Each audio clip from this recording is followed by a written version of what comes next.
Commander Rian Thorne was a man built for war. His reputation stretched across human colonies in the Outer Rim like a shadow no one dared cross. Soldiers whispered about his unbreakable discipline, his sharp mind, and his ability to lead any mission to victory, no matter the odds. Yet beneath the iron armor of his character, Rian carried wounds no one could see, losses he never spoke of, loneliness he never shared. He was feared, respected, and envied, but he was profoundly alone. The corridors of the United Earth Fleet's flagship, Aurora's Edge, were alive with the usual hum of machinery and chatter of officers. Rian walked among them with a presence that silenced the room, his eyes scanning every detail, every movement. The fleet was preparing for a mission to Aetheris 9, a remote research planet near uncharted territory. But no one was expecting the person who would change the commander's life. Dr. Lyra Solen arrived that morning. She was unlike anyone Rian had ever met, a civilian specialist assigned as a xenobiologist to support the fleet. Her reputation was impressive. She had studied alien life forms that others thought untouchable, and her research had saved lives before. But what made her different was not her knowledge, it was her presence. She moved through the corridors as if she belonged there, her sharp eyes observing, noting, and questioning everything around her. And when she met Rian Thorne for the first time, she did not bend. "Commander Thorne," she said firmly, during the briefing, "I think your plan for the drop to Aetheris 9 is flawed. If you approach from the northern ridge, you'll trigger the planet's natural defense systems." The room went silent. Rian's jaw tightened.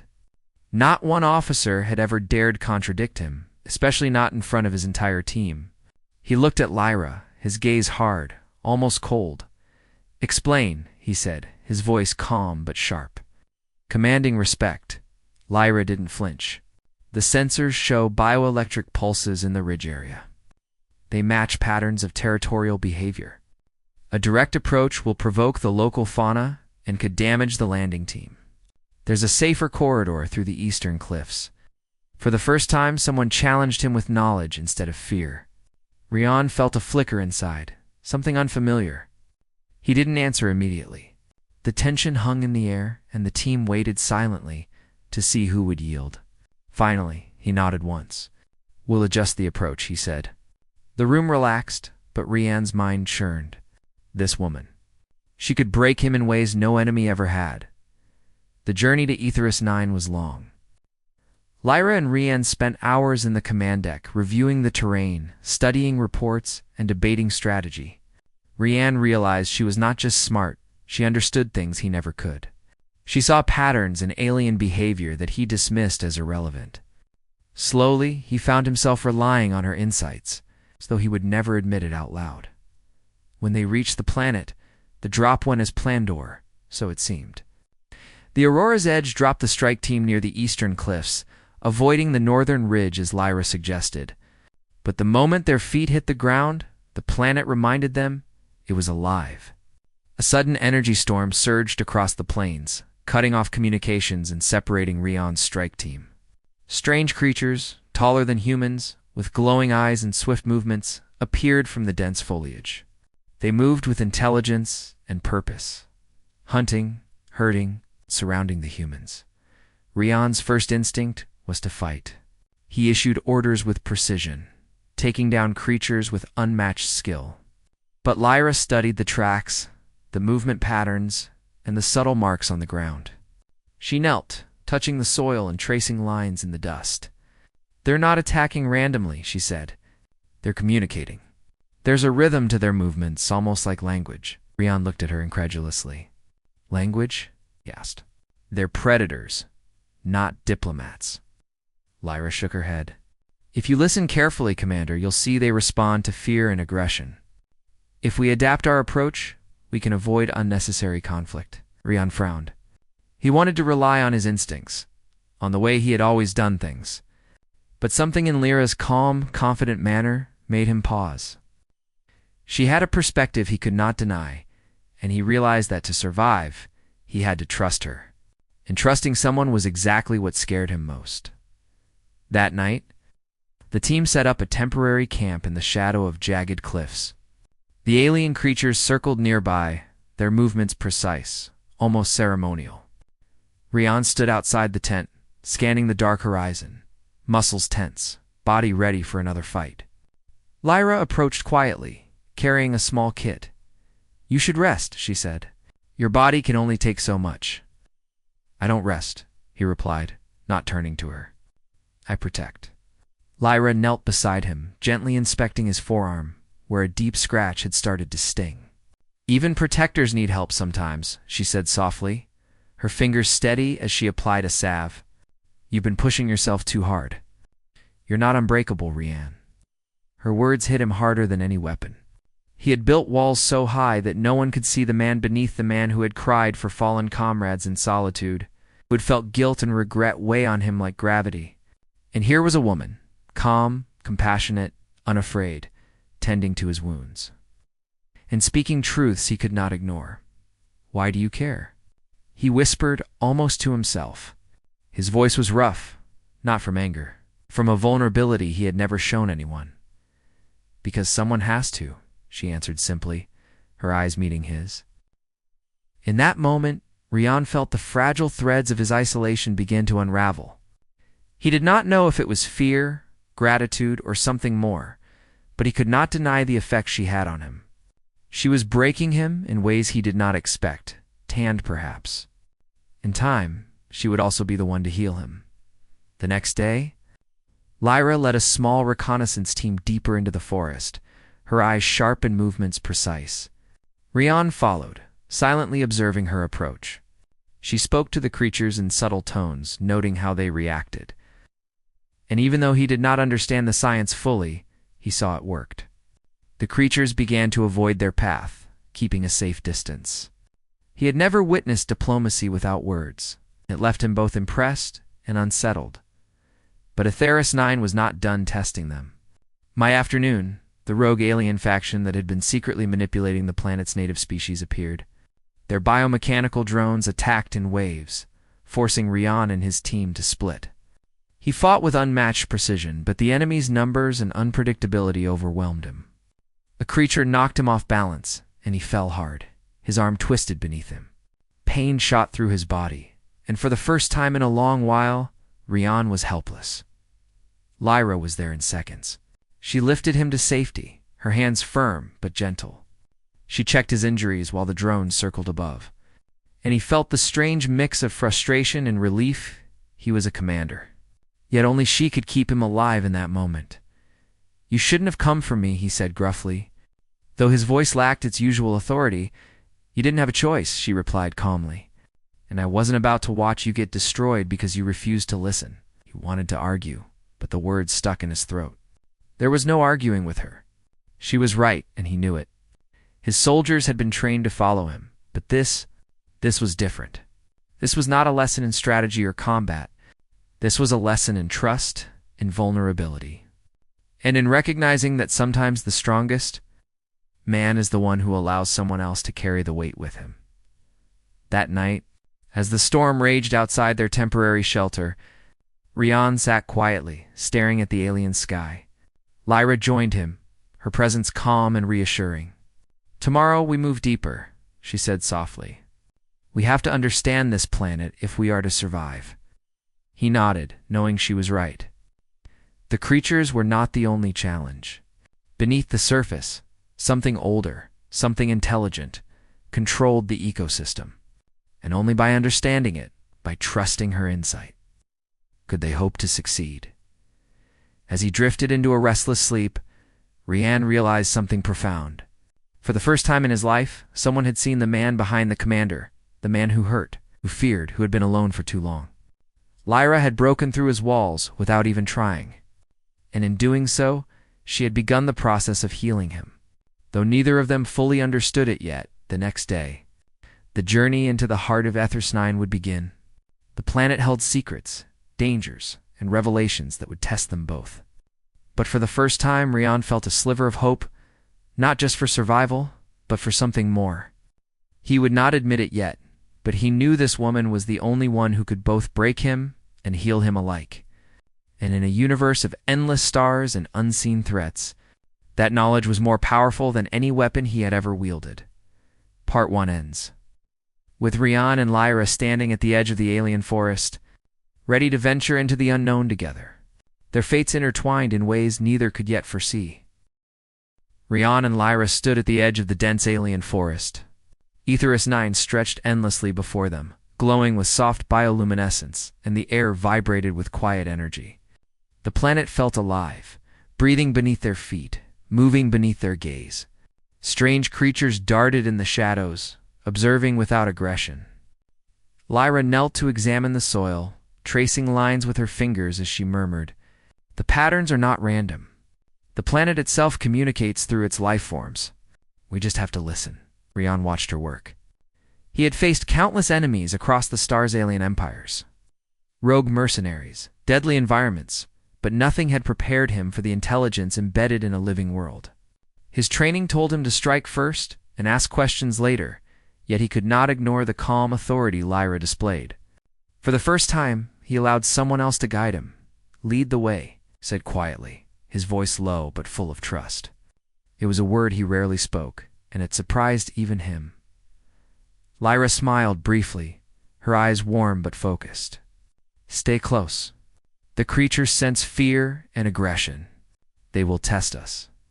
The forest grew darker, the glow from the plants illuminating their path like natural lanterns. Rian noticed that the alien life forms seemed to react to Lyra's presence. She moved with purpose, her gestures almost conversational with the environment. And the creatures parted as if understanding her intent.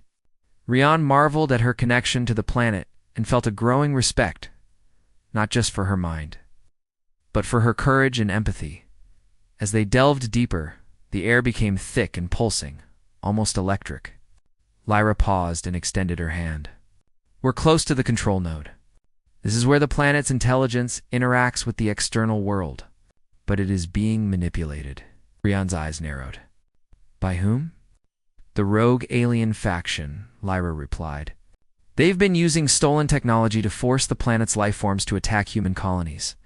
They're weaponizing the ecosystem itself." Rian's jaw tightened. He had faced enemies who wanted power or conquest, but this was something else. They were trying to bend life itself into a weapon. He clenched his fists, feeling the weight of responsibility pressing down on him. And yet he felt no panic, not because he was fearless, but because Lyra was beside him. The cavern entrance to the control node appeared like a jagged maw on the forest floor. The walls pulsed with light, moving in strange, rhythmic patterns that seemed almost like a heartbeat. Lyra stepped forward confidently, placing her hand on the glowing surface. "I can communicate with it," she whispered. "I can calm it. But I need you to protect me while I work." Rian nodded. "Whatever you need." The first wave of rogue drones attacked immediately. Their metallic forms clashed with the organic beauty of the planet. Rian moved with precision, dispatching the machines with a mixture of skill and controlled fury. Lyra continued her work, her fingers tracing the glowing patterns. Humming the sequences she had deciphered from the planet, Rian felt a strange calm wash over him. He was used to relying solely on strength, but here the fight was as much about understanding as it was about combat. Lyra was teaching him a new way to fight, a way that did not require breaking everything in your path, a way that relied on wisdom and empathy. One drone exploded near them, shaking the ground. Lyra stumbled but recovered quickly. Rian reached for her instinctively. "Careful," he barked, though his voice lacked its usual hardness. "I'm fine," she replied, glancing at him with a half-smile. "Trust me. Just do what you do best." Rian realized that trusting her was not a weakness, it was a strength. Together they formed a balance. His courage, her insight. His discipline, her empathy. They moved through the cavern, disabling rogue drones while Lyra soothed the planet's nervous system. The creatures, once tense and aggressive, now observed them with curiosity rather than hostility. Finally, they reached the core, a massive organic structure, pulsating with radiant light, thrumming like a heartbeat of the planet itself. Lyra approached it, her hands moving over the patterns like a pianist playing an unfamiliar melody. "It's scared," she murmured. "The alien faction forced it into pain. It's defending itself." Rian looked at the structure, feeling an odd mixture of awe and respect. He could have crushed it with his weapons, but he knew Lyra was right. This was not an enemy to destroy, it was a being to understand. Lyra closed her eyes and began sending a calming sequence. Using the patterns she had learned, the lights softened, the pulses slowed, and the creatures around them ceased their restless movement. The planet's network was responding. For the first time, Rian witnessed a battle won without bloodshed, a victory achieved through understanding, patience, and connection. But the rogue faction was not finished. Their leader, a heavily armored alien, appeared at the edge of the cavern, activating a self-destruct sequence. "You cannot stop this," he shouted, his voice mechanical and distorted. "The planet will collapse, and your colonies will fall." Rian's instincts surged.